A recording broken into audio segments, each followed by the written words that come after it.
Welcome to Lesson 7, where we start to dive into the senses two at a time.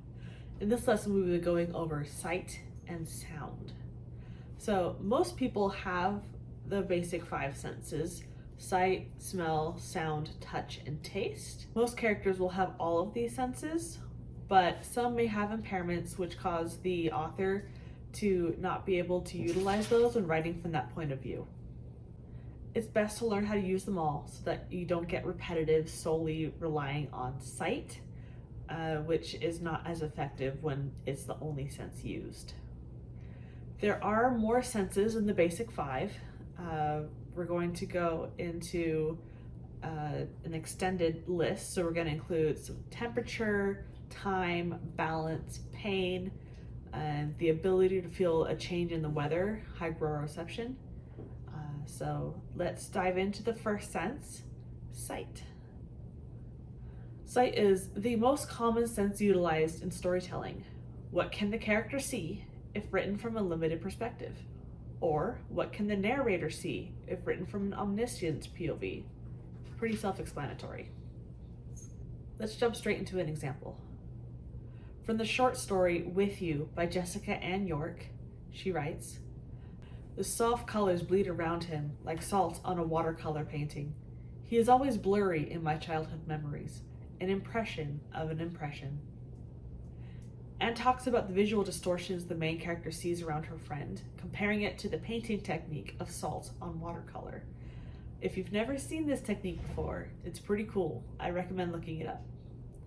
It's a fun interaction between salt and liquid color. Finding unique ways to describe visuals can make your story more memorable and impactful.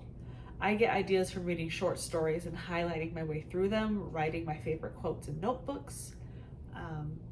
I do caution you though, don't go too abstract with your visuals so the reader can't picture what you're trying to relate to them. If it's something so alien a human can't comprehend it, like something Lovecraftian, it may be easier to describe what it's not, or focus more on the other senses. In my flash fiction Transfigured Memory, I write about someone seeing an eldritch being. I write, "My own eyes melted and reformed, rewired, transfigured. Alien colors became visible, a miasma of beauty surrounding this unknowable creature. Ultraviolets, infrareds, and an assortment of others shimmered and bubbled, engulfing me. I was inhaling purples and exhaling radar." So here the senses get a little mixed up with the melting brain of our protagonist. He is breathing in color wavelengths and breathing out radio wavelengths, which are outside the normal visual spectrum. The colors movements are described as shimmering and bubbling.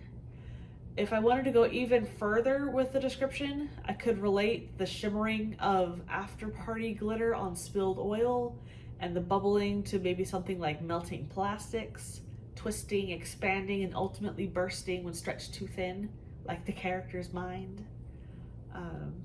A word of caution, make sure your prose doesn't slow down the story to a dead stop with incredible lengthy descriptions. Experiment and see what amount you like most. Especially when reading the piece aloud. What pulls you in, and what slows you down so far that you fall out of the story? It's a balancing act. Sense number 2, sound. There are 2 levels to this. What can a character hear, and what can the reader hear when reading it out loud? So let's focus first on what the characters hear. Sasha Black in The Anatomy of Prose points out, sound is a tricky little schmuck because it's often precluded by filtering. Such a great realization. So filtering is defined by masterclass as the following. Filter words are extra words that put distance between readers and a character's experience. They are usually explanatory words that remove a reader from the action by describing a character's thought process or action in an explanatory way. As an example, in the sentence, "I hear the engine rumbling," you could eliminate the filter words "I hear" and simply write "the engine rumbles." For this sense, I love to use onomatopoeia, but it's not required. According to the Cambridge Dictionary, onomatopoeia is words that include sounds that are similar to the noises the words refer to. Some examples are bang, snap, boom, crunch. Think old school Batman where the words in the bubbles explode whenever someone gets socked in the face. So here's an example of writing a sentence with sound in 3 ways. So here it is with filtering. She heard a branch crack to her left. Without filtering, a branch cracked to her left. With onomatopoeia, crack, a branch snapped to her left. All right, and here is another. With filtering, she thought she heard a car enter the driveway. Without filtering, a car rumbled up the driveway. Onomatopoeia, bang, the car backfired as it rumbled up the driveway. In my micro piece, Imaginary Friend, we start with the clink of teacups between the spirit acting as an imaginary friend and her living charge that she must protect. She fails, however, and we end up with the clink of teacups when she is with her new charge. No time to mourn the one she just lost.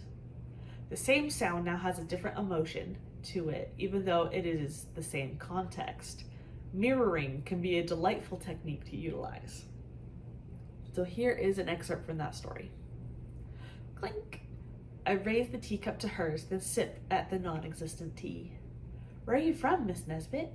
Her childish voice rings through the room stuffed with toys. A word of advice: don't describe the sounds your character don't deem important enough to notice. Keep it within the lens of your character. What are they hearing? How does the environment sound? Is it too quiet in the woods? Is the city roaring with sprinting, screaming zombies? Is there a constant, incessant drip of water in the corner of the cave they are chained in? Help us experience the world of your character. Even more than the general chatter and clatter of locations, let us feel overwhelmed with them if the sound is getting to them, or anxious when expected sounds disappear. Another thing to keep in mind: how do other characters sound to the point of view character? Can the BOV character pick up on vocal cues not explicitly obvious by text alone? Are they barely listening because they deem the person talking to be not worth their time and attention, so the information being relayed to them is downgraded to murmurs in the background? Onomatopoeia is a fun tool to utilize. Have us hear what the character does as they experience it in a word describing the sound. Bang, crack, ring, thump, thump. I use this technique a lot. Some people hate this technique. Experiment and see what you like. So here's one example from my flash piece, Rust. My eyes looked down the sight of the barrel. Humans would not go down quietly. I took a breath and aimed between my heartbeats. Thump, thump, thump, thump, bang, thump, thump. The bullet's aim was true. Purple blood spurted into the air as the tall creature giving slithering orders toppled to the bed of the craft. One down. So here, I use the onomatopoeia of the heart beating and the gun going off. Now, onto another aspect of sound. What can the reader hear when reading your story out loud? Sound doesn't always have to be diegetic, coming from within the world of the story. Rhyming schemes, alliteration, assonance, consonants, and a variety of other poetic techniques can give the prose rhythm and a unique sound that has nothing to do with the actual plot points that are being told. I suggest playing around with micro and flash fictions as experiments to see what you like. Incorporate what's effective into your novel-length prose, but keep the other techniques in the back of your mind to pull out when you feel stagnant or in a mood to experiment. We'll deep dive into those techniques in future lessons. Here's an example from my flash piece, Skeleton Man, that utilizes both diegetic and non-diegetic sound. So sounds that the characters can hear and sounds that we hear when we read it.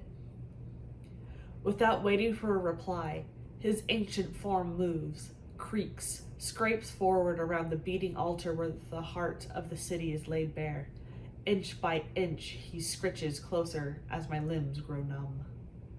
I use stronger words like creaks and scrapes, and made up words like scritches. While these words name types of sounds, they also make evocative sounds while you say them out loud. The E in creaks is reminiscent of a door opening on unoiled hinges. The S in scrapes and scritches can be drawn out like things forcibly rubbed against each other. Perhaps a skeleton foot on the floor, even.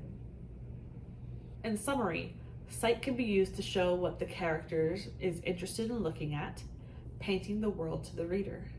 Let us know what's in the environment or what the character looks like. Sound has two aspects, what the character hears and what the reader hears when reading the story out loud. Avoid filter words when you can. The assignment for this lesson is to write a short description of an environment utilizing both sight and sound. 250 words max. The next lesson will be going into the senses of smell and taste. See you there.